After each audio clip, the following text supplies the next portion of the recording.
Hello, and welcome to the WB Mason Coach Report with head men's basketball coach Joe Mihalich. Welcome, Coach. Thanks for having me, Stephen. Coach picked up the 14th and 15th wins of the season last week. Big road wins over William & Mary and James Madison. Just your overall thoughts on the games. Well, hard to win those games. Hard to win at those places. William & Mary, that hadn't lost there all year. I think they were 12-0 on their home court. So to get them on their home court is not many people do it. We were the only ones to do it. So we're proud of that. They're such a good team. They can score. They're so well coached. It's just a tough team to beat. And then I think it's the first time that we've won a JMU in a long time, because it's also a tough place to play. To get the band playing and you can't even hear yourself in timeout. So what it really does for us, though, is it gets us feeling good about ourselves as we head into the tournament.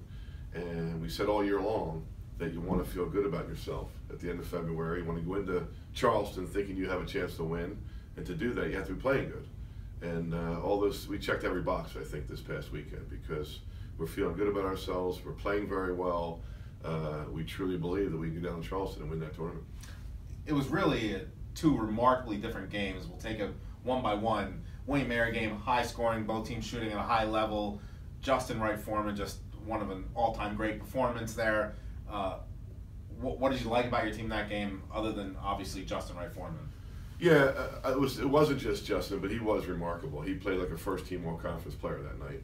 And I don't know if he's going to become a first-team All-Conference player, but he's going to get talked about. So he showed, but it was the grit that we showed. Hard to win down there. Game could have gone either way, especially in the end. I think were we down one or up one 4-minute timeout, and then we outscored them, whatever it was, 12-0, 15-0, 15-1, whatever. So it was the grit, it was the toughness, it was the heart. All those intangibles, all those things that sound like coach speak, but when you have them, you're a good team. And we had it that night. But you're right, it's a completely different game than JMU game. It was two teams that could really score, and we're really scoring, as opposed to when we went to JMU, and it was the other way around. Rokas Gustez had a strong night against William & Mary. We'll get to his night against James Madison. Another guy, 2 first half three-pointers. Jamal Robinson had a big game, big three-pointer at JMU. Talk about his efforts as of late. Kind of been big, obviously, the three-pointers in each of those games. Right, well, Rokas first. I mean, Rock's back. I mean, it's as simple as that. He's back, and that's great for us, and maybe not good for who we're playing against. Had a lot of health issues this season, and wasn't clicking the way he wanted to early on, but he's back, and I think he's the best defensive player in the league, and clearly not only the best rebounder in the league, but also what's he, 4th in the country now, almost 3rd. So, he's back, and then Jamal has been good. He's really been good. He's a big reason we won those 2 games. 5 guys is not enough. We've kind of settled into basically a 7-man rotation.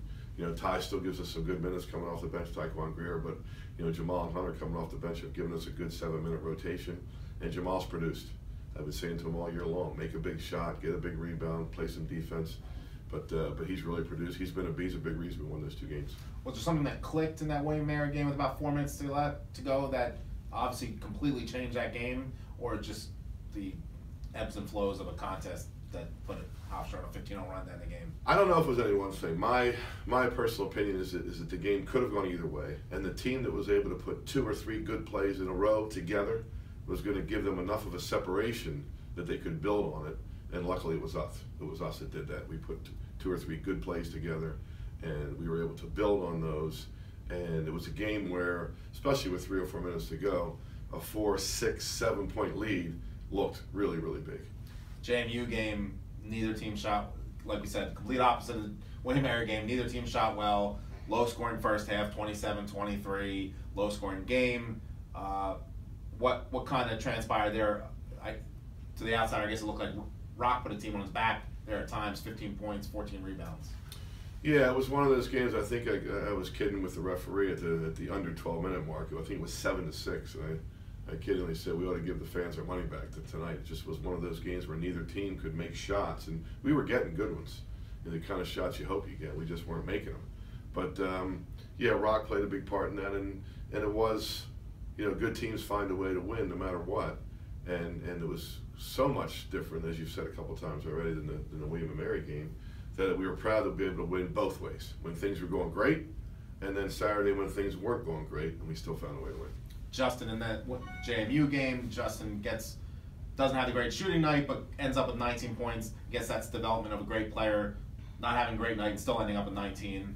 And then you get, we talked about Jamal, and then Brian Bernardi, another off night, but hits a huge three-pointer that was pivotal in the win. Yeah, big plays down the stretch. I mean, that's what it was. And you said what I would have said about Justin. You know, that's the mark of a great player when you don't play good and still have 19 points. A great scorer anyway. When you don't play well and still get 19 points. But yeah, you're right. Big plays down the end. The big three by Jamal Robinson hit a big three down the stretch. Brian hit a big three down the stretch. Came off the bench and made some foul shots. You know, so I think Deron Powers had a big three-point play down the stretch. So it was everybody making big plays, winning plays. We like to say, make a winning play, winning plays down the stretch. Now you head to the CAA Championship, riding some momentum, 2-game win streak, 3 wins in the last 5 games, with the 2 losses, both close losses to the 2 best teams in the league. Your thoughts going into the Delaware game on Friday night. Friday night, yeah. Yeah, well, I mean, you know, it's tough to beat a team 3 times. I mean, you know, Martin Inglesby has done an incredible job with that team. He's, you know, he's got that program headed in the right direction. It's changed the culture of that program, and so it'll be tough. But, you know, so we're gonna say, so some people are gonna say it's tough to beat somebody 3 times. Other people will say, well, if you can beat them twice, you can beat them 3 times. So all we know is we got to play good basketball. It's going to be a tough ball game. We know that. Great respect for that team and how they play. We had 2 good games against them, and we know we're going to have to play really well to win that game. It's a cliche, but your season's really built into 3 non-conference, conference, now your postseason. Everybody's 0-0 in the year. Really been a interesting conference slate this year. You've talked long about Wilmington and Charleston being the 2 teams that maybe they're a little better than everybody else, but really going to this, you feel like it's anybody's tournament. Oh, without a doubt. And I think if you ask the Wilmington coach and you ask the Charleston coach, you know, about these upcoming games, you know, I think they would feel like they're going to have to play pretty well to win it, even though they're the 2 best teams, you know, in every round. I mean, you know, it's going to be. I'll tell you what, the team that cuts down the nets on Monday night is going to be a team that really earned it. Well, Coach, thank you and good luck this weekend. Thank you, and thanks to everybody.